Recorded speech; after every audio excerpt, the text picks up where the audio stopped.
This podcast does contain spoilers, so if you're okay with that, listen on. If not, pause the podcast, go watch the movie we're about to talk about, and come on back. All right, sweet. Excuse me. Brandon, over here. Hey, Pardon me. why don't you have the popcorn? It's starting! Woo! Hey! Shut up. Shut up and listen to the podcast. Hey!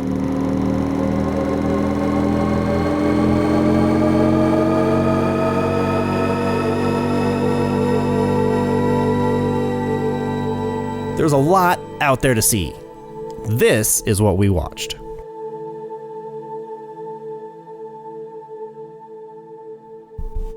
Woo! My desk is not very stable. Everything is sliding back and forth. All right. What we watched. What we watched. Dun-dun-dun-dun. What we watched. Dun-dun-dun-dun. What watched? Hey, wait. Hey, it's what we watched. Woo! Hey, we're back. The boys are back. The boys are back in town. Oh. Everybody can obviously tell what movie we're talking about today based off of Jeff's background. Yeah. Hey, I thought Avatar. mine was pretty apropos as well. Because it rained at one point? Because it rained. What are you talking at one point? It rained for half the film. His has got the You think plane it crash rained for scene half the film? themes. Yeah, don't look Interesting. don't look at the fireplace. Actually, there was a fireplace. Yeah, Never there's mind. a Look fire at the too. fireplace. Leave the Enjoy fire. it. Fire. Come on, baby, light my fire. I didn't Chill, realize he chill. was singing that song until this viewing. I know until he actually did the light my fire. Yeah. I also didn't. Anyways, focus. Hey, What we watched. Well- Movie club. All right. Movie We're club. still in the outdoors month. We're still focusing on nature. On today's episode, Matt 1, Jeff, and myself Retro Matt. will What be happened? talking You immediately abandoned that. about. Oh, sorry, excuse me. Yeah. So Retro Matt, Jeff, and myself will be talking about Castaway, the 2000 Oscar-nominated smash crash hit. Hey-oh. Hey. Never can be shown on planes, bastards. Never can be shown. Yeah, that would be horrible marketing. At the same time, unless you're flying FedEx, I guess, maybe. Because I feel like That would the be cool. intro was a 15-minute FedEx ad. I swear to God. I think the whole Until the movie was a plane went FedEx down. ad. I know, I was going to say. Well, so like... It was a love letter to FedEx. This was my original pick. I kind of had a pick last week also, but this is my original pick. I chose it because, again, I mean, it's mostly outdoors. I think it's 24 years old, but I think it holds up pretty damn well. Obviously, it doesn't hold up like perfect, but I really, really, I've watched this a good amount of times. I think it stands the test of time. Go somewhere and yell Wilson and everybody fucking knows what you're talking about. Even Brandon, before he saw it, he would know what you're talking about. Yep. So it is definitely like in the zeitgeist, and it's just like so popular. And also, this is one of Brandon's never seen before. So I'm excited to get first impressions from Brandon. Going into that, though, Brandon, do you think that this is a Christmas movie? Going into it, no, I did not think it was a Christmas movie. But it obviously is. there's Christmas dinner, so of course Yeah. it's a Christmas movie. That's the rule. Yes. Yeah. Whatever movie that is. Die Hard's a Christmas movie. This is a Christmas movie. Of course. Well, Die Hard is set on Christmas Day. This Yeah, just this was has set at a one point. scene. Yeah, this was set at one point. This has a scene Yeah. that takes place Die in. Hard also had a scene on Christmas. Well, it had So all does the that, scenes. does Also that had automatically additional give it more points for you, Brandon? If it's a Christmas story?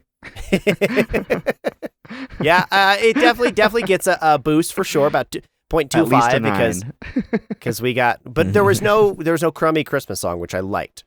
I was fine You with want the crummy Christmas song? Nice, that. No, I nice. don't. No, I don't. Oh, heard. Ah. You Yeah, like that. Yeah, that's why it gets a boost. Is it involves Christmas Ah. and jolly goodness and bringing everybody together, but doesn't deal with the same music we hear for the 75 years. Right. Well, that's actually, can I bring up a point based on the music itself? Mhm. Because I know, Brandon, you're usually like all about the musical scores. You notice them more often than I do, for sure. This one had very sparingly used score. In Yes. it Yes. the And entire I loved time. that. Yeah. Less when it was on the island, too. Like when it there was like none on the non-island, island. Yeah, there was was more- practically none until Wilson. so before we Until jump he into left. yes, I love the Yep. music. I love the score. Alan Silvestri did the score. I was going to try and pull up real quick if I could find him what else he's worked on because I recognize the name. I think he did the How to Train Your Dragon soundtrack. Let me take a guess. Back to the Future, Forrest Gump. Wow. Those are some far out there guess. Those are 2 guesses off the top of my head. Maybe I'm wrong. There's no rhyme or reason to those guesses. He's done a shit ton. Alan Silvestri is very well known. I love it. We're not listening any. We're gonna wait all this long, and then Brandon should go. It's just a bunch. Yeah, it's fine. I don't want to give Matt any credit. No, I mean he's known for like Matt said, Forrest Gump. He's done Captain America. He's done a lot of Avenger stuff. He also did the Polar Express as well. Yes, well, that's also Zemeckis, I believe. Yes. Is it? Yeah, because I know the cinematographer did. Yes. Yeah. Don Don Burgess has been on he's got the biggest list of all those guys, I think. Like he's done everything they've done and more. Like Don Burgess I have listed for he did the he kind of pairs up with like directors, it seems like, but he did the Aquamans, he did the Conjuring 2, so he paired up with James Wan's like universe stuff. He did Forrest Gump, he did Polar Express, he did this Tobey Maguire Spider-Man, the original first one. That's right. That's right. He at Book of Eli, The Muppets. He's like done a whole variety of he's kind of a classic. He's done cinematographer. Shit ton. But yeah, so I really, really enjoyed the music. One of my favorite moments of the entire film. I mean, it was emotional, but it was also captured really well with the music. I realize my just webcam power through. has gone out. Everyone has to deal with this. If you're watching on YouTube, I appreciate it. Is this product placement? That little symbol? I don't think no, because none of us are using Apple anything. No, of course not. That's true. Forget Apple. No, yeah, one of my favorite moments of the entire film. Yes, it was emotional because he's finally leaving, but the music swelling and being placed in such a perfect moment when he's actually, beat the crest of that last large wave that was, what threw him back to the island in the first place when he first tried to escape. And then the music just slowly fades in and starts to swell, was just placed perfectly. It was the perfect encapsulation of just so many different emotions. I want to find my note where exactly what I thought. I've never been so attached to an inanimate object. Yeah. Fucking I know, Wilson. right? Wilson, Well, I mean, just hold even on, before you asshole. Even before Wilson gets lost, I mean, the score right, it's majestic. It feels almost romantic in a way. Well, he looks back at the island and it's almost like a somber moment. Like yes, right? Yes, it's very somber. He looks at it with longing and almost like sorrow, because it's like, this is the place that he survived. It's the place that he conquered himself. And so, to leave that behind, to leave his identity for the last 4 years, is definitely bittersweet. But then that is, that was his goal for the majority of the film, was to get off this fucking island. And it's also kind of a decision of like, I'm going no matter what. That's my safe haven, and I could always turn back. But now I've gone, hypothetically, gone too far, kind of, where it's like, I've decided, I'm gone. Right. It's either I die or I'm getting rescued. Right. That's just what, I can't do this anymore. Yeah. And it's kind of a little bit of that as well. Yeah. That was good. So initial thoughts, I greatly enjoyed this movie. Yeah, I definitely, it's part of pop culture. I've seen clips of it. I've seen, bits and pieces, but I've never sat down to watch the whole thing. So I'm very glad that I got the chance to be forced to watch it. And it was... Strike it from the list. Strike that from the list. Thank you. So it was definitely something that I feel now connected to, part of film culture, because it's so heavily referenced and it's so, it was just so well done. I was not expecting it to be as well put together, I guess. Maybe I thought it was overhyped, but I think it definitely stands up. The only thing is the CG, is definitely early 2000s, late 90s. 24 years ago. Exactly. Literally 2000. And even then, it still looked pretty good. They hit a lot of it the same way that like Jurassic Park did, at least for the beginning. The one that stuck out to me the most was the whale, but the whale was pretty bad. Him on the raft going over was kind of bad too. The crash was okay. Like they hit it well. They hit but it, like the same I think way that they hit he the was T-Rex. clearly on a soundstage somewhere. Oh, sure. Pretending to get in a crash. I thought the crash was actually the best CGI that they did. I think so. It was definitely the most immersive. They combined a lot of stuff. Like they'd show the big tidal wave, and then they'd like do a little pan over and dissolve, and then it'd just be like they just drop water on him. Like you could kind of tell that they were doing a mix of things, but because a big wave like that would have flipped him. But you know, yeah. But I mean, like 24 years ago, it's still fantastic for being agreed. Aged 24 years. Mm-hmm. It's very interesting that when I think about this movie, I think about him being on the island. Like that is the movie, him on the island. Right. But then I looked at some timestamps while I was watching, and realistically, the plane crashes around like the 26 to 30 minute mark. So it's like the crash is all happening over a couple minutes. So basically he's like on the island at the 30-minute mark, and then he gets off of it with about another 30 minutes to go, maybe 36 minutes. So, 40% of this movie is him not on the island. Is not on the island, right? Exactly. Yeah, right. Which definitely comes, is something that I guess I don't register when I think about it. Mm-hmm. But I don't know how I feel about if I would have rather had more on island stuff and cut the off island stuff, because I thought the early beginning pre-island went pretty fast. I thought they did a good job of like, this guy's life is fast paced. Yep. You really are like, there aren't the longest cuts in the world. We kind of dive into his life. They do a pretty damn good job of it. You meet Helen Hunt. I wrote down them trying to meet and plan for the next time they meet. Felt like us planning recordings. And so it did a pretty good job. It had kind of a fake out because you think like the first plane might crash kind of because they're talking about the dude's wife, and it's like, oh, well, here it comes. And then you get the second one, and then when it hits the island, you get the slowest, longest take we've had all movie in 25, 30 minutes or whatever. And him just like sitting on the beach, then getting up and then walking, and the whole pan of the whole beach and the island and stuff. It really just like we switch movie modes, and we're like kind of fast paced rom-com. It feels like we switched over to our slow realism. Well, that's why I feel like I wouldn't cut down the beginning or the ending off the island stuff, because they all have their structured elements in terms of, like you were saying, fast paced. He's all about time in the beginning and stuff like that. Right? And constantly talking about time. That's like faster cuts and faster movement, and then we get to the island and it just like really strings out the length of time. Like we are seeing how slow time is moving while he's on this island. Right. And it's ironic because he's got nothing but time. Yeah. But right. Then this even guy who's so obsessed with it. Yeah, but then even towards the end, once he gets back home, there are still longer takes. Like the time is still stretched, even though he's back home finally. So I really like how they did that. It was very clever. Yeah, to jump on that really quick, the post island stuff also, I'm pretty positive, I didn't look it up, but I'm going off of like some kind of educated guesses, is that I think they shot the post stuff after the island, because I was trying to figure out what order I thought they recorded, because he was definitely the fattest pre-island, then he got super skinny on the island, and then he was kind of mixture at the end. And they made a reference to the Tennessee Titans Super Bowl, which that Super Bowl happened at the end of January, the year it got released, and this got released December that year. So they definitely didn't shoot the post-island stuff beforehand. So I don't know exactly how they shot it, but I think they did a good job, because he definitely felt like a mixture of the first person and the island Tom Hanks mixed to be the end Tom Hanks. It really did feel like that. It didn't necessarily feel like they just shot all off island stuff and then island stuff. Right. Yeah. And that probably is the best way, for him to get in and out of the shape that, like you were saying, that's probably what they did.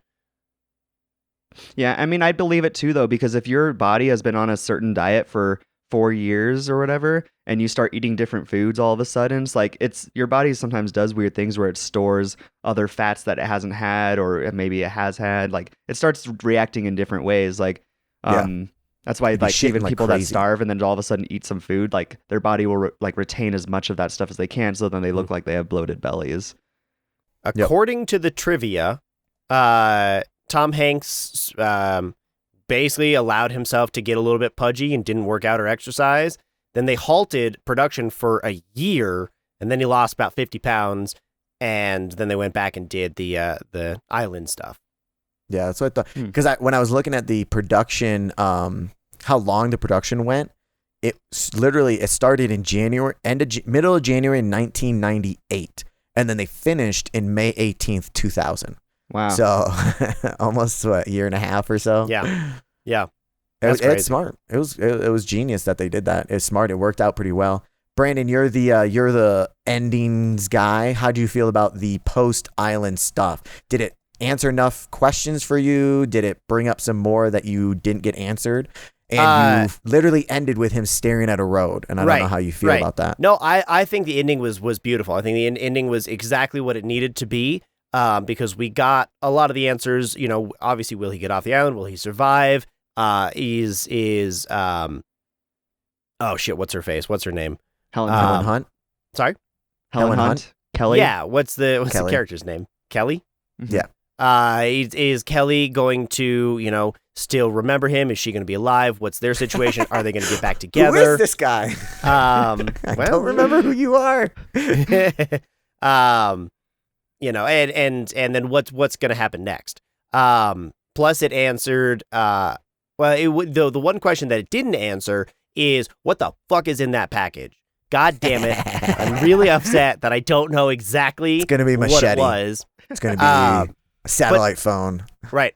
And so I was thinking about this last night. I'm a little bit conflicted about this movie now.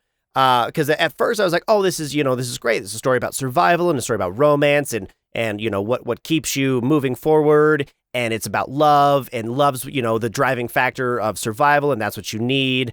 And that's all you basically need if you can, figure out how to eat. And then I thought about, well, no, he really just wanted to deliver the package. Like that was his driving motivation. I mean, I don't think that was his one driving. I think it was a combination, but I agree with you in the sense that you need something, but I don't think it's, oh, you just need love to drive you forward. Mm-hmm. I don't think that necessarily is, but you do need a goal. And it was smart for them to have that package, because it's like, you do need to stay focused and you still need to stay motivated and have a goal, whatever it is. He had multiple goals. And I think that had something to do with like his respect for working for FedEx and like his whole mantra for that like company and industry. I think he was just trying to hold on to some sort of like self-value for semblance his of who job. he was. Yeah, I mean, exactly. he is a good little worker, right? And yay, capitalism. Well, they told the story about him stealing the bike. This is going to be the news story. The next time he works for them, he'll be like, oh yeah, this is the man that kept the package 4 years on an island, then still delivered it. Which, in what crazy psychopath world does he not sit on that fucking porch and just wait for the people to come home? I know. To deliver the package. Right. I know. Right? He's got nothing but time. Because he's got to go. He's got places to be. The note is definitely not enough information. I would be so mad if I came home to that on the freaking doorstep. I'm like, this makes no sense, dude. What are you talking about? But then we wouldn't have that reveal of he's got a choice, right? He's at a literal crossroads. No, yeah, I know. I got you. But it's just, I was watching him walk away from that and be like, dude, it's been how many years on an island? I'm handing that to somebody and explaining this is everything that happened. We deliver your mail. Fuck you, right? you USPS. We are better than them. They took a dig at it. Were you pumped about that? Oh yeah, that was great. That was awesome. I figured you'd love that one. One of the things I do totally forget about in the past, because Jeff, you were saying you forgot. The song "Light My Fire" is the first time you realized he's been singing that. Mm-hmm. This is the first time it registered to me that Kelly married the fucking dentist that he was talking to Wilson about. Yeah, I forgot about that. He was literally it was a different dentist. But there was some sort of relationship there, right? It was like maybe Spalding referred her to this guy or him to that guy or something or other. Yep. But didn't he say, but I thought the dude said, I took a whatever thing out of your mouth 5 years ago. Yes. It just wasn't Spalding. Spalding referred him to this new dentist. Well, that guy's Spalding also. He said, I'm Dr. Spalding. No, he said, Dr. Spalding referred me. It was something like that. It wasn't I don't think he was actually that character, but there was some sort of relationship there. That's stupid as fuck. I do. Speaking of Spalding, I think that is one of the probably the funniest joke in this entire movie. I love that the dentist, because his tooth was hurting, right? That was such a driving factor for what he was supposed to do, or what needed to be done, and his fucking dentist is named Spalding, but he has a Wilson volleyball. Like, that's just, it doesn't get better than that. That's fucking hilarious. Oh, also, I was going to say earlier when you were like, oh, the whole beginning is just a fucking FedEx ad, I wrote down, this is the best sponsorship that I want. Like, it's a realistic sponsorship. I'm sure they got hella money from them, and it is an ad, but it's like realistic. It's not like, they're doing something else in the wilderness and every once in a while he just finds FedEx packages or something like that. It's much more of feels like a realistic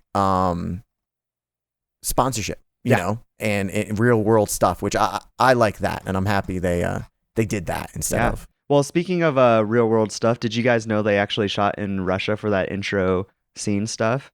Nice. I think it was Moscow, because it was because of the fall of the Soviet Union recently after. I guess I read a thing that Hollywood was like flooding to shoot in Russia during that time. So they were just like, hell yeah, we got to shoot in Russia.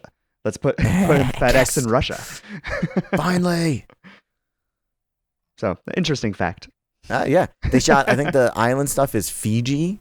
Ooh, okay. Cool. Yeah, I believe they did the island stuff in Fiji. And then no, they I got to shot in spend 6 months in Fiji. Oh, no. Hey, he was by himself, though, acting.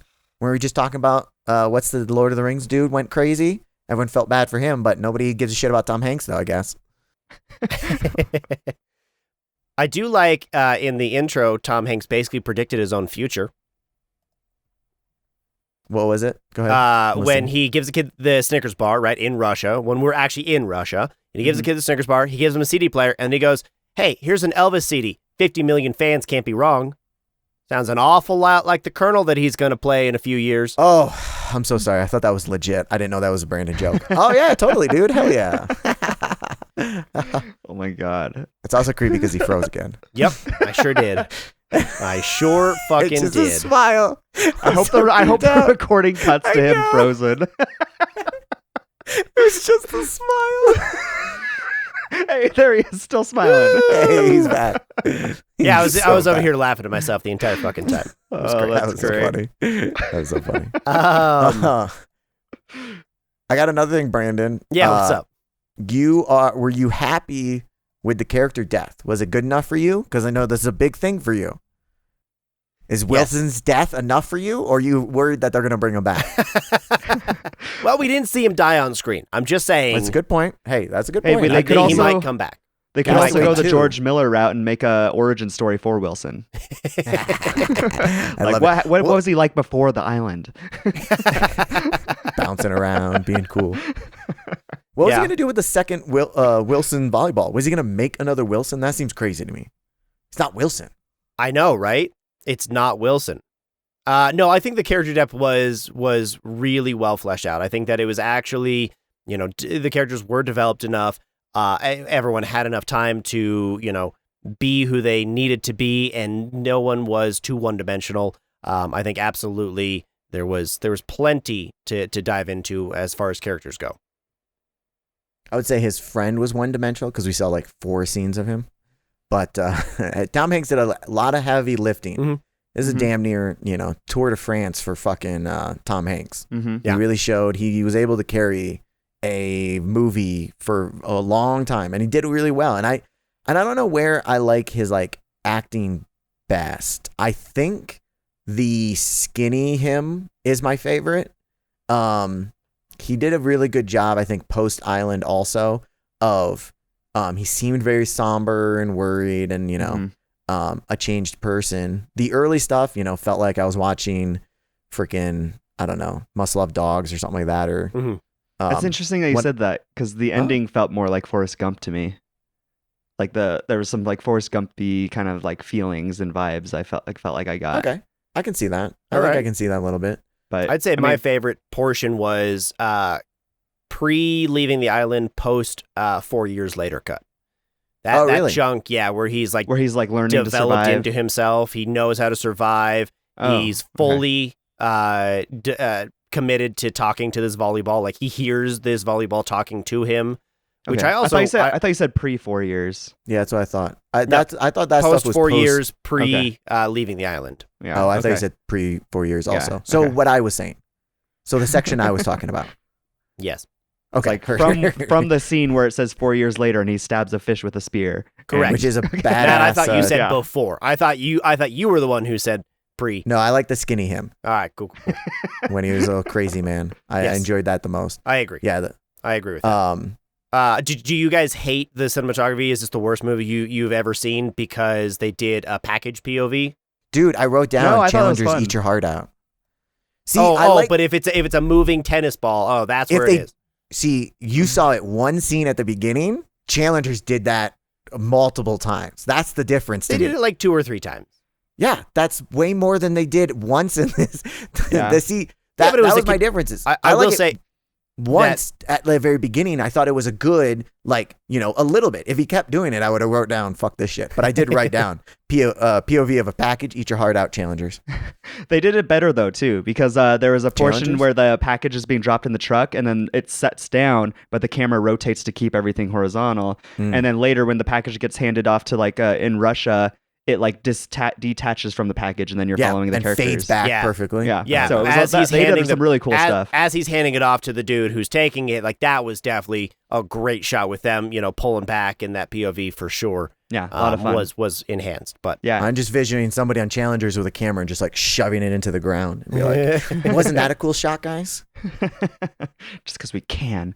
But no, I think this cinematography was really great. It was refreshing because I have a note in my that I wrote down that was about production design too, because I was like, I'm sure production design loved these days because this was very deep focus cinematography. They still used foreground and background elements, but a lot of it was in focus and you could still make out a lot of details versus like nowadays it's all about like full frame and shallow depth of field and like things fall off a lot more into like out of focus in the background.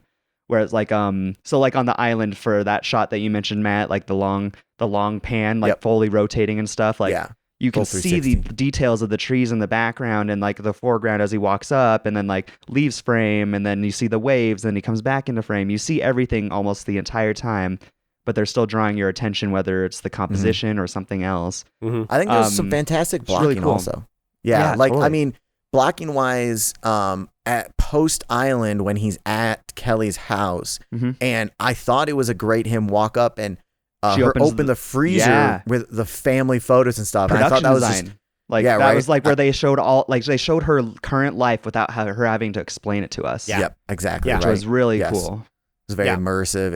It was gorgeous. He knows how to make movies. Oh, for sure. Oh, for sure. And I think that also kind of, is why I think the character development is there without, taking so much time and going just expository. Hey, this is where I've been. This is who I am now. Oh my God, so much has changed. Yeah, we got a little bit of that. But the majority of it was done in the background and with these kind of assumptions that you make. And in looks, a lot of that is great. And this movie is also a perfect example of like problem and solution. When one thing doesn't work, what are you going to do to overcome that obstacle immediately in front of you while also still confronting the overall, main problem of, hey, you're stranded on a deserted island. I thought it was an interesting choice though to have the movie, have the ocean, have the island almost, give you little bits and pieces that you can use, little, help packages, things that will assist you in surviving instead of just literally plopping him on a deserted island and giving him nothing. Because I don't think there's a way that he survives unless he gets the ice skates. I don't think there's a way he survives unless he has that package to hold on to. Like, I thought that was a really, or the door, that porta potty as a sail, being the universe's final gift to him. I think the package also kind of represented like his attachment to civilization and still like being civilized. Right. And hypothetically, if you open that package, you've abandoned your previous life and you've abandoned going back. Like, I understand that you want to go back to see your wife, but like this package represents the society that you're lost from and you kind of want to get back to. Yeah, I agree. And I was wondering, right immediately afterwards, why did he save that one package? Is there some kind of connection? Does he know this person? Anything like that? There has to be some significance. And then I realized, oh no, it's just in his same city, or it's in Tennessee somewhere. It's within driving distance, so he himself can actually physically deliver it and complete this job. Well, that intersection was actually in Texas. Oh, was it? Yeah, there was a Texas sign on the crossroads. Oh, Trust then me, I never know mind. what Texas Shut up, looks Jeff. like. Thanks a lot, Jeff. You You ruined can this still fucking get to movie Tennessee for me. from there. This movie is a 2 out of 10. Sorry. I'll hear nothing about it. They just crossed really far down the road. He could still get there from Tennessee. You don't know. Shut up. I don't say he got there. Well, he did obviously. He did drive. He also, I think he saw it as like a sign, basically. It's from, Memphis, and it's got this extra oomph on it. And I'm like, so he probably, can see them seeing it as a sign and then holding on to that. He just looked at the volleyball and went, oh my God, it's a friend. It's just, Brandon, how did you feel about the suicide attempt story-wise? Because they didn't really talk about it early. Gave you no information about it when he was like, yeah, I know there's rope. You're kind of just assuming it. Yeah. And then they explained it later. Yeah. Exactly what happened and what he was doing and everything. Well, like, I guess they did it twice because he like kind of talked to Wilson about it. Mhm. And then he talked to his actual Wilson about it. And did you like that they explained it, or were you fine if they never said anything about it and he just went up there and grabbed it and left? No, I loved the allusion to it and the hint when he's talking to Volleyball Wilson about it. I didn't care so much when he was explaining, hey, I was, this is what was going to happen. I had to do a test. You know me, all that, blah, blah, blah. I thought that was a little bit unnecessary. I didn't hate it. Thought it was unnecessary because immediately around that time, I'm like, how has he not killed himself? Like, what does he have going for him? Like, there's package. no fucking, what's that? The package. Oh yeah, exactly. That's what he's got going for him. He's still at working. that point, right, On I the was like- clock. I will be billing you guys. I will be invoicing. I was technically on the clock for 4 years, so. Oh, You guys have absolutely. got And I chunk delivered the coming. package, and we got the job done. What are you talking about? Absolutely invoice them. No, I love that because it was around that same time, I was definitely going like, this dude is resilient as fuck. And then, I know where 30 feet of rope is. Absolutely. I'm not going back up there. I thought it was a cross that he pulled up. I thought that he was dropping it like as a beacon for his fallen friend that he buried 4 years ago and is like, honoring him in some way. And then the allusion to, well, no, I had to was do a much test. darker. Right? It was a noose. I was like, oh shit, like, interesting choice to be a noose. I didn't pick up on it from just that. And then, it got so dark so fast. I thought it was brilliant. A brilliant way to lay that out and get the insight into what he definitely was thinking and definitely felt. Like, it's time to give up. But something in me is like, I don't know. I got to test it. I got to make sure that I'm actually going to kill myself. Yeah. It's smart. I'm glad. Yeah, it's a good thing he did it. I agree with you that I definitely could have lived without the third time they talked about it. And this isn't the only time. Like the bike story, they did twice also, which I was like, the second time it could have been something different, or just a different story about him, I don't know, stealing a car or whatever, walking 5 miles, blah, blah, blah. The only reason why I'm okay with this, the speech kind of thing that he did was the whole speech was fantastic, I thought. And the whole monologue was gorgeous and really explained, you don't know what the tide is going to bring you tomorrow. Stay alive, keep moving forward. Yeah. I thought it was a fantastic like wrap up for their overall message and wrap this very personal, intense story with his mindset and moving forward. And like people will take it and leave this movie being like, you know what? I don't know, what will the tide bring in tomorrow? It looks bleak now, but tomorrow could be better. So that's the only reason why I'm like, I'm okay with him explaining it, because it it was just a definitely really subsection set up of the whole overall message. Absolutely agreed. Yeah, no, that was good. And I like a lot of the post island stuff. Like I think as far as wrap-ups go, as far as conclusions and loose ends, I loved it. I really do. Every part about it, because we got that, they do still love each other, and they actually said it to one another. Chuck and Kelly were like, you are the love of my life. I definitely had, you will always be with me. But I did move on, and it is time to let go and, face reality and find out what's next. And it sucks that we're not together, but I'm not going to abandon everything that I've built, just because this ghost has returned. Which is, again, bittersweet and somber, and gives him again this propels him into why he survived, right? Propelled him into talking to his friend by the fireplace and going, I lost her all over again, and that's just is so heartbreaking. But I thought it was critical to make it an actually a decent story and a decent conclusion and realistic enough so that it wasn't a fairy tale ending. Right. Well, that's one of the things I appreciate out of this ending so much is like, I don't feel like we see endings like this very much these days that like you can't guess or feels real in some ways, if that makes any sense. Or at least you're trying to figure out what's going to happen. Yeah. Because if you, obviously like I knew how what this ending was. I saw it so many times when I was a kid, but first viewers probably did not know, like, they thought he was going to get back and things were going to go great, but then that's not how life actually works. I really appreciate endings like that. And I mean, the only stories that really have endings like that I can recall are stuff like The Last of Us, like parts 1 and 2, the games and the show. Like the endings aren't traditional, and they kind of keep you on a moral gray area of like, what was the right thing to do? What should they have done?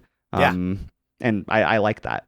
Yeah, it's a lot of fun to see characters and people. A lot of fun, Brandon. Yeah, that's all that matters. That's the wait, sorry.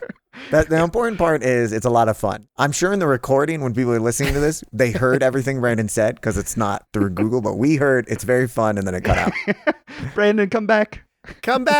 It's very fun to watch characters and people struggle with that moral gray area. It really is the most interesting thing, in my opinion, to watch. Because it's someone who is clear, dead set and gets what they want. That's kind of boring. So when they did it again. So when we still hear you. We can still hear you though. So when they have to make a compromise, when they have to make a choice, when they have to mull over something that they're struggling with, then it also gives the audience time to reflect and the audience time to kind of ask themselves the same question if they were also in a similar situation. Sorry, I was trying to mimic your face. Yeah, I assume that was, and I saw Jeff. I saw what you were doing. Yeah, I took a picture because it's just. Did you? Nice. It makes sense. It checks out. It wasn't a straight up necessarily story that we get back to the island. We're like, oh well, clearly this will happen, and then this will happen. It was definitely a ride to the very end. Yeah, I was annoyed. I think it's disrespectful that at no point did Tom Hanks tell anybody about Wilson, his friend. Like, you guys are assholes. He was your best friend, man. Wilson's just for him. Yeah. Also, do you want people to know how crazy you were while you were out there? I mean, I think I'd still be crazy. Was it, or is it sane? Right? Because that's the only thing that kept him sane. I say it from the perspective of the people that he's entering back into civilization. He was I talked to a volleyball for 4 years, guys. He was answering Wilson, and Wilson was talking to him. I know. So and I really want to know. Stayed sane, I think. I really want to know, in Chuck's mind, what Wilson sounds like. Is it Chuck's voice? Is it a different voice? Is it something similar? Like, what does he hear? That's what I want to know. I bet you it's just the sound of his internal monologue, which I don't know if your internal monologue sounds like you're not, or if people do. Some people do, some people don't. I talk to myself a lot. So yours is you? Me? Yeah. Internal monologue? Yes. I have more conversations more than I would like to admit, I feel like, and answer myself out loud. Okay. Because I envision a lot of conversations. I've been catching myself a lot more recently than I ever have. Or at least noticing a lot more recently that I say we and us and let's, like, as in, if it's just me, like, all right, we got to go to the grocery store. We got to get back at this point. We got to go work out. You say that out loud or in your head? Yes. Yes. And a lot more than I'd like to admit that it's a we, as in me and myself, right? Me and the voice You're accompanying leaving out me. You need to see Lord of the Rings, man. I know. We must get the ring. We must get the ring. Gotta go get our precious. Our precious. Let's see. What is it? That's interesting. Yeah, I don't say the wheeze or anything. My internal monologue is definitely just me thinking myself, like, I've got to go to the grocery store. I better He's go. the weird one, Matt. He's the weird one. I know. I'm trying to think if I say, all right, I got to do this, this, this. I think I refer to it as I.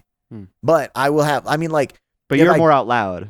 Yes. Like, for example, I mean, I pass somebody on the road, and then if I'm not doing anything, I'm more like in my head, I'm imagining somebody asking me about that kind of, and me explaining to them why I did that out loud, though. And I catch myself doing it out loud. I'm like, that was weird. Yeah. I don't feel like I need to. I will say I started doing that more when I was like in 2020 when I was wearing masks at the like grocery store and stuff.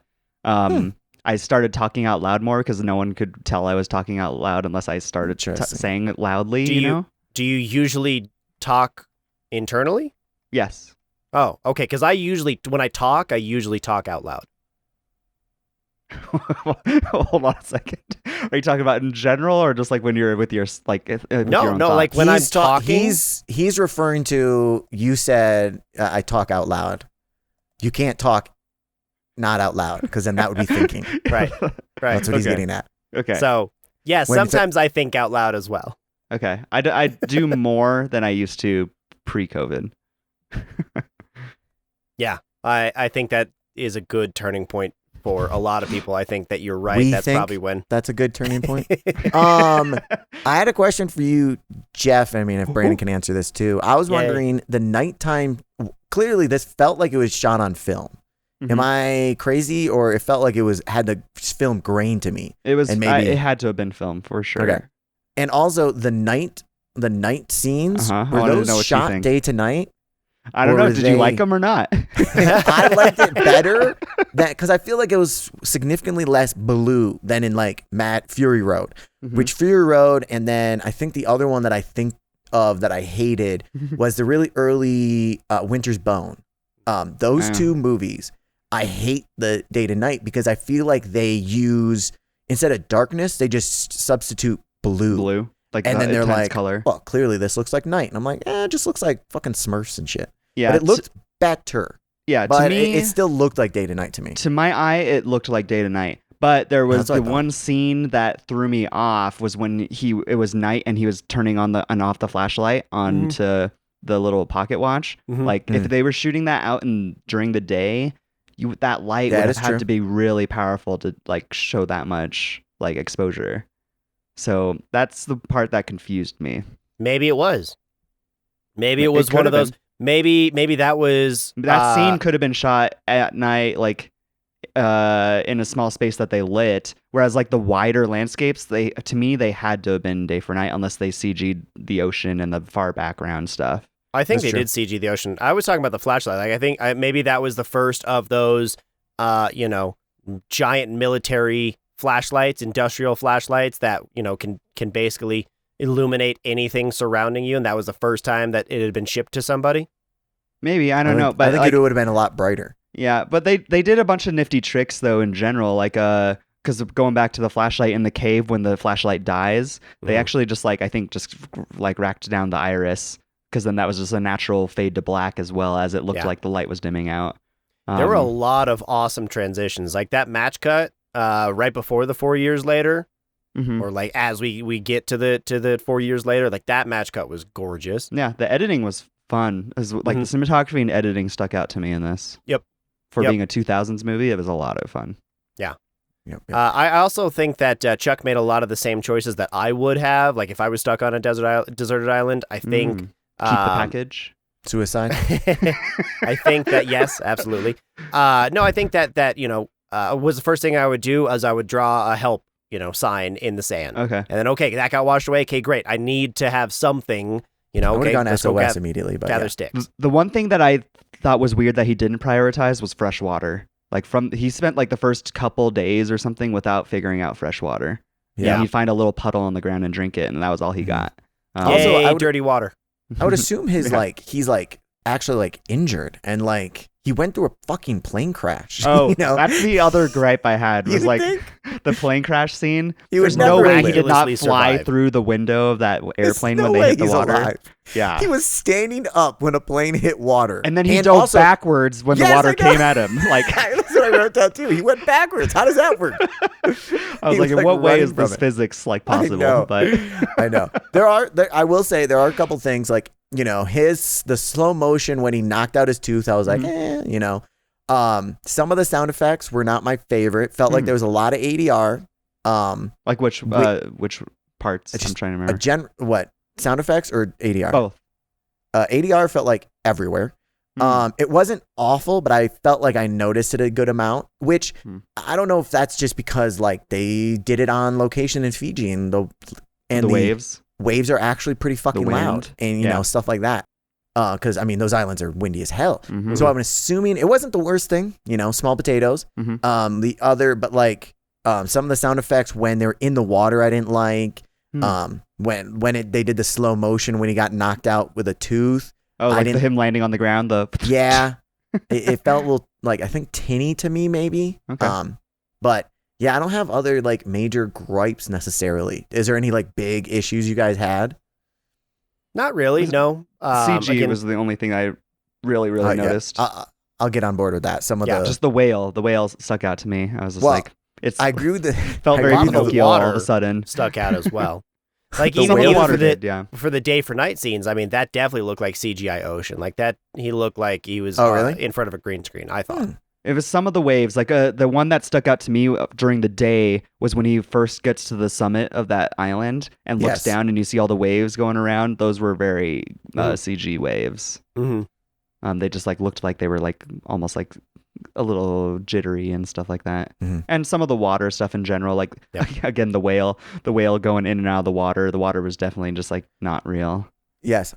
I also have an additional gripe about the whale. The most plot-driven whale ever. Oh, yeah. Every time he needed to wake up, the whale would pop up and be like, hey, wake up. Well, I literally forgot about happening. the whale. And then I wrote a note. I was like, I don't understand why this whale was even in this. And then later it starts spraying him. And I was like, the way of water isn't bullshit. I know. I was going to say, it's the fucking Avatar 2 whales.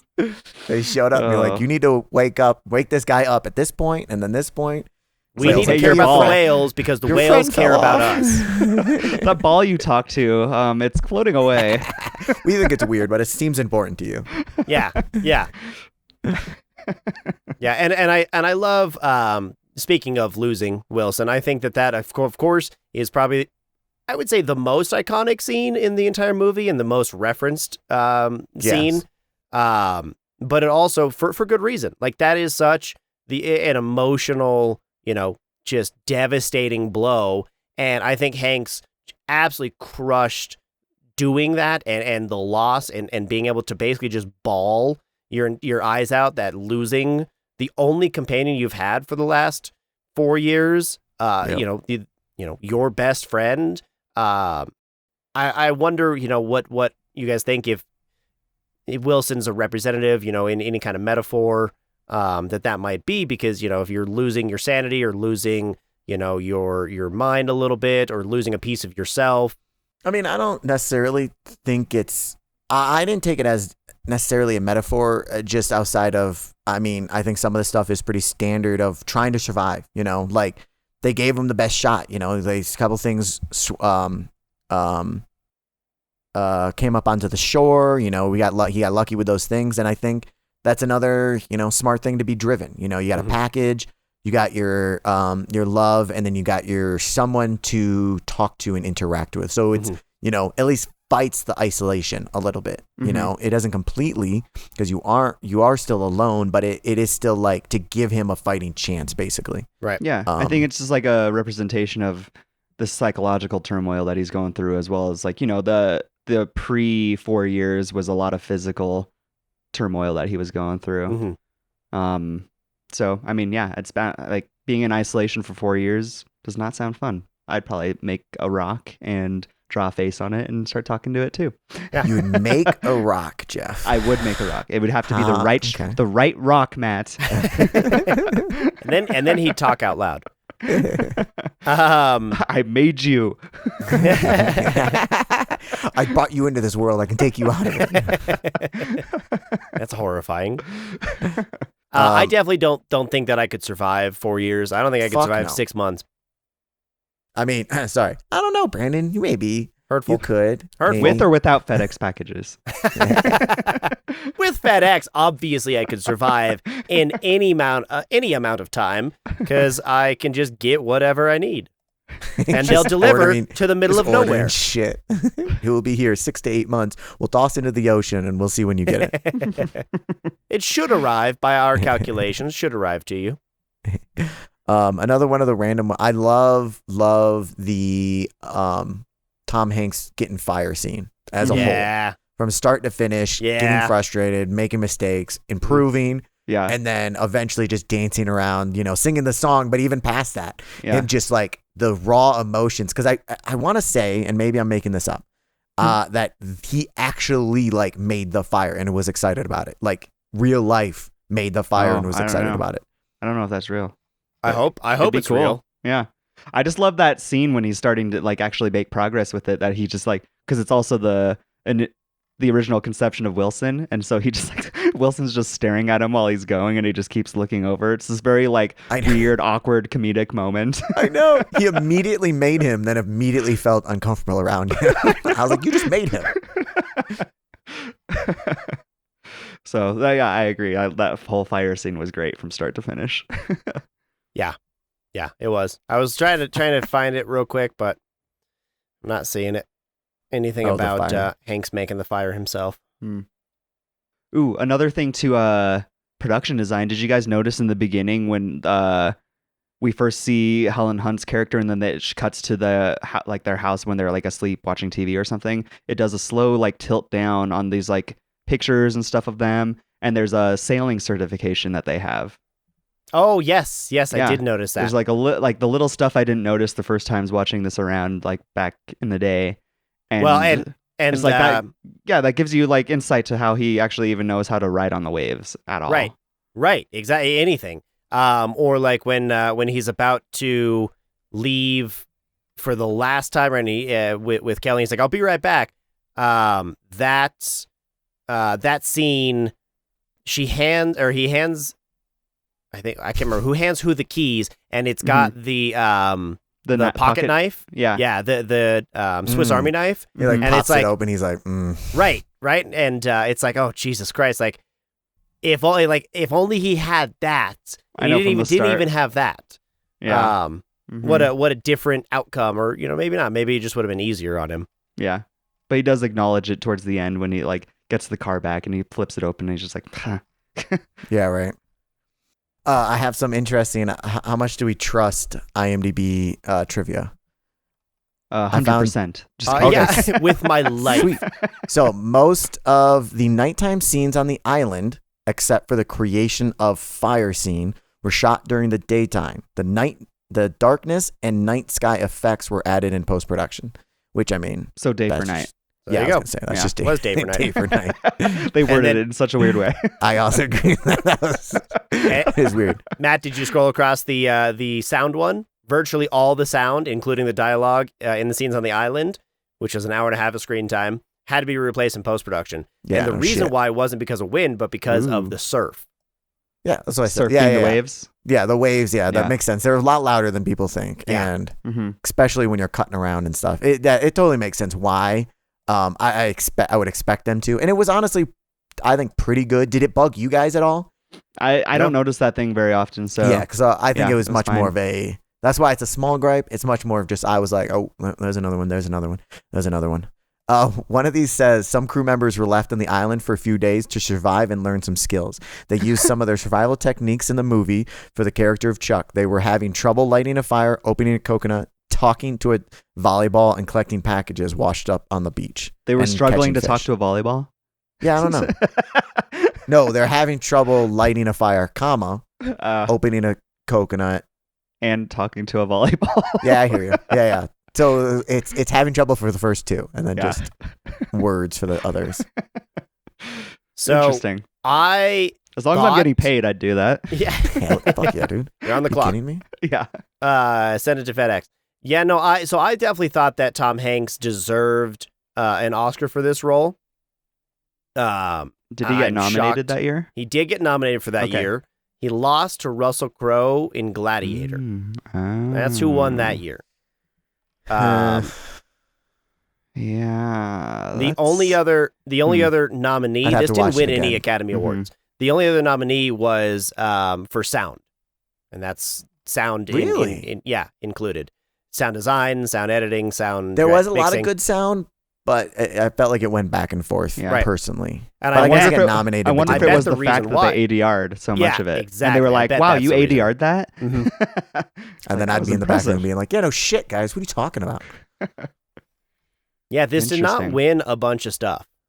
It did win at the Critics' Choice Award. It did win the Best Inanimate Object Award. Yeah. Nice. Hey, Hall of Fame fucking prop right there. Yep. Mhm. Yep. Is that the prop you'd I want? think the package would be a pretty good prop also. I was going to say, yeah, no, we all want Wilson. Of course we do. That doesn't count. What else do you want? Package? Okay. Package would be cool. I think I want the pocket watch. I think I want with that. or without Helen Hunt in it? Obviously with. Obviously. Okay, I see. Fool. God, why would he say that? I know. I don't know what I was thinking. Sorry, I was trying to figure out what the other sound nominations were. Best sound. Oh, Gladiator won. Jesus. Gladiator just killed it that year. Yeah, Gladiator The Patriot, took a lot. The Perfect Storm, a different ocean one, and then U-571. I don't even know who won Best Picture that year. Who won Best Cinematography? Cinematography went to Peter Powell for Crouching Tiger, Hidden Dragon. Picture was Ah, Gladiator. I see. And that was over Gladiator, Oh Brother, Where Art Thou, and The Patriot. Emperor's New Groove was in for animated. Woo! Nice. All right, let's see. Do I have anything? Oh, hey, Brandon, this definitely could have had chapters in it. Pretty easily. Oh, it definitely could have had. Easily could have had. The only chapter we got was 4 years later and 4 weeks later, I guess, as well. I don't know what's up with 4, but Good round number. I was trying to figure out if that made sense. The 4 weeks. I was like, guess he's on the boat. Even the he's on title is 2 words that are 4 letters each. Ooh. Conspiracy. And it bugs the shit out of me that it's 2 words. uh, I always type it as 1. I'm like, why is it this here? it's the average of Tom Hanks. Tom has 3 and Hanks has 5. So He's should He's cast away, Matt. He's not casted away. I hear he's not a castaway. He is casted away. But then that would be past. To be no, but casted is fucking 6 letters, so they couldn't do that. Yeah. So they're I'm like, a fine, little- we're committed to the 4-letter thing. I'm a little upset that Green Day's Castaway song wasn't included anywhere in this. When did it come out? 2000. So it might have been Hey. right after. It might have been around the Yeah. same time. We really believe in this standing the test of time. Yeah. Or maybe it was 1999. Yeah.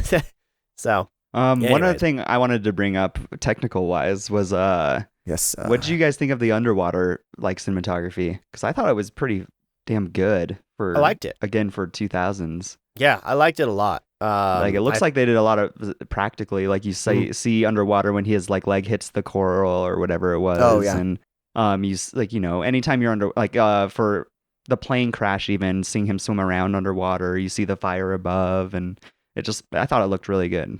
Yeah, I thought a lot of the underwater stuff looked very practical, very realistic. No notes on that. Yeah, unfortunately, I didn't have enough. I was too in the sound and stuff like that for it, so I was too focused on that. You just close I your don't eyes re- at that point. I You're like, know, right? ah. Sound. I don't have enough to say that I didn't like anything, so it felt pretty natural to me. Like, Yeah. I feel like usually If I it notice, breezes by, it's a good thing. correct, right? That's what I was gonna say. I feel like normally I'm like, oh, that looks amazing, or that looked horrible. So it was very neutral, which is a positive, I guess. Can't be a negative, I guess. Yeah.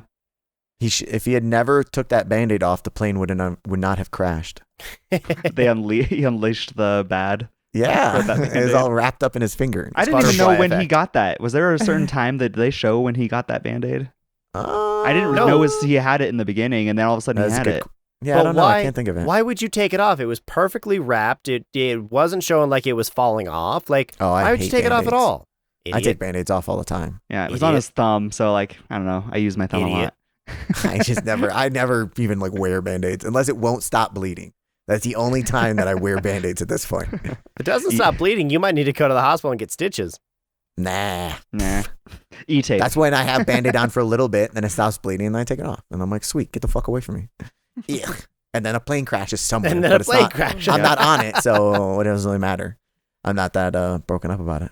Matt, we're never flying together because you're going to take a Band-Aid off on the flight. You just have to check me for Band-Aids first.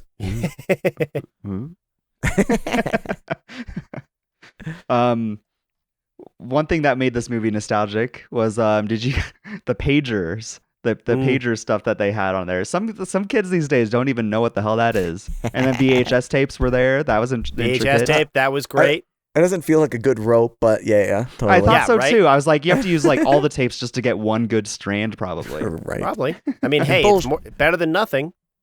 True. Is it? If it's going to break quickly and you trust it, then you'd rather have it break then or you find a different solution than it breaks when you get into the water and then you're fucked. So it's not necessarily better than nothing. Okay, we're going to go skydiving, Brandon, and I'm going to hand you an empty backpack and say it's better than nothing. Yeah, it's better than nothing. Sounds good. You can always land on the backpack, Matt. Exactly. Hey, I feel dumb now. It's on me. I'm sorry. Oh, God. One thing I noticed this time around that I didn't notice any other years too was that initial scene in the cave when he first goes into that cave spot. There's that little speck of light from the sun that comes through. Yes. I didn't realize that later he uses that as the calendar for the months and stuff. I thought that was so clever. That's fantastic. I can't get that as a prop, but I would really like that also. I know. Just put it in the corner of my place. As a prop? I want someone to set it up for a actual useful clock for me. That'd be so sweet. Calendar, not clock. Mm-hmm. That would be pretty awesome. Mm-hmm. Yep. All right, sweet. Yeah, no, this is a good movie. You guys got anything else? I think I hit all my notes. Not necessarily. All right, sweet. Why don't we go ahead and rate the movie? God, unfortunately, I'm going to have to rate it first. Damn it. Matt's going to rate it. First. He's got to do it first. I know. And I might do stupid shit, maybe. Ooh. Do stupid shit. Do stupid shit. Because I do really, really love this movie. And the whole 10? No. Chef. I think. All right, I think I'm gonna put. I'm in the 9 range. I think. At the low 9s. My initial reaction is I want to put it at a 9 flat. But if I look at my other ones, other things that are 9 are Prisoner Azkaban, and Fight Club, which I think Fight Club is better, but the nostalgia might put it on the same level for me. I do think it's worse. Like I have Jurassic Park at 9.5, Joker at 9.25. I definitely think it's worse than that, but I think I'm gonna just stick with my 9 flat because I do think it's a very good movie. It was 24 years old. I think it holds up pretty well. I'm not putting it with, I think Joker was much more like technical, but also Castaway, I think it did a good job of not getting in its own way. Tom Hanks is the main character. It let the important stuff of the acting and that stay up front. One of the things I had about, Challengers was I felt like it wouldn't let what the movie should be the movie and us focus on the story and this and the actors and all that stuff. It was much more of a spectacle and they wanted the movie to be the main thing. And I think it was a really well done movie. We talked about before the way they separated the life before and after, and even after they did fantastic. Like I loved him at the buffet, looking at the fucking crab legs, being like, God, he was never how hard it was to get crabs before that. Now it's like, look how big these are. They're just like left out everywhere. Oh, I know. And all of his friends just left all of that shit for him to clean up. Exactly. Yeah. Dicks. Oh, yeah. Well, I imagine it's a hotel. You dip out. I'm sure someone else cleans that shit up. But yeah, so I think it was a tour de France for freaking Tom Hanks. I think he's amazing. Between Tom Hanks, how well the movie is actually made, and my personal nostalgia for it, I'm going to go 9 flat. And I mean, I don't think you guys are going to be as high, but I think that's a personal one to me. Nice. So yeah, I'm going to go. Jeff, what you got? Yeah, I mean, I'm on the same page for a lot of the points that Matt said. Like, I think it was a very solid, structured movie. The story and the technical stuff is what actually sold it the most for me. I feel like I've seen Tom Hanks do even bigger roles, if that makes any sense. Like, feel like I don't Woody? know. Yeah, I agree. Yeah, well, yes, but like early, I was like, God, he sounds so much like Woody. Oh, dude, yeah, there were literally lines like when he's talking to the coconuts, he's like, "What is that?" I was just like, that was a Woody line. But you are a toy. Yeah, he says that to Wilson, yelling at Wilson. Yeah, but yeah, no, but like I feel like I understand. I don't know. The thing with Tom Hanks is he's got a range that he hits for a lot of his different projects. But at this particular role didn't like, I think of this kind of role where you're kind of acting with yourself a lot. I equate it to stuff like Joker with like Joaquin Phoenix and acting with himself a lot. Mm-hmm. And he didn't quite hit the level that I feel like Joaquin Phoenix hits with something like that. I still think he did a really good job, but that's where I think I just appreciated the cinematography and editing and the story as a whole structure a lot more. But yeah, I think all that's being said, I think it's going to fall into the line of some of these other movies that I'm put at an 8.5, like Bullet Train, Poor Things, The Last of Us. Like these were all solid movies. I thought they did a lot of really clever things, technical stuff. Yeah. But it didn't like blow me away up higher towards 9s in the same way that some of these other spectacles do, like The Revenant and Oppenheimer, Inception, Joker. I understand that. It makes sense. Yeah, so it checks out. Yeah, 8.5 feels appropriate for me. I think that's a good like generalized one, and for whatever reason, I don't know. I just love Tom Hanks, and I love this movie, and it is just because it's so old too. I don't know. Anyways, yeah, honestly, I'm kind of in the same ballpark that Matt's at. I'm looking at mine. Damn it. I'm looking at mine because, I was like, do I like it as much, as my 9s? It's not one of my favorites. I think it's extremely well done. I love Tom Hanks in this. I think the story is laid out really well. Pacing, when I saw 2 hours, 26 minutes, and I'm like, fuck, this is going to drag. And it really didn't. I mean, pacing was a little slow at times, but I think it used its time really well. I think that it set up its characters fantastic. I think it paid everything off. I think that, it had elements of comedic elements and a little bit of action, a little bit of mystery, but it was mostly a survival thing. And a lot of survival movies struggle with keeping it interesting for the entirety of its runtime. And I think that it was brilliantly laid out. It looked good, especially for being a 24-year-old movie. And by the way, those FedEx trucks haven't changed in 24 years, which also stands the test of time. Oh, totally. But the music was great. As a movie as a whole, it was really solid. It was a really enjoyable film from start to finish. That being said, like I don't think it's as good as something like Dawn of the Planet of the Apes or Django Unchained that I've got at 9.5. But I think I liked it better than Moneyball and Silver Lining Playbook. 3,000 Years of Longing, I've got in the 8.5, 8.75 range. So I think I am also going to put it on a 9 flat. Something like The Revenant is another survival movie that I thought was really solid and extremely well done. Nice. All right. Yeah. I mean, it's a solid movie for sure. Yeah. Not as good as... Oh, actually, is this our highest? No, it's definitely not. Can't be our highest rated. Interstellar is at... Well, Interstellar is at... No, The Joker is 9.5. For you? Your highest rating for you? That's average. Oh. For the three of us. Because it was set 9.75, 9.25, and 9.5. Uh-huh. So that's Joker our has the highest one. average. Okay. Yes. Fight Club's at a 9.3. So that comes in real close as well. Yeah, I mean, we're still.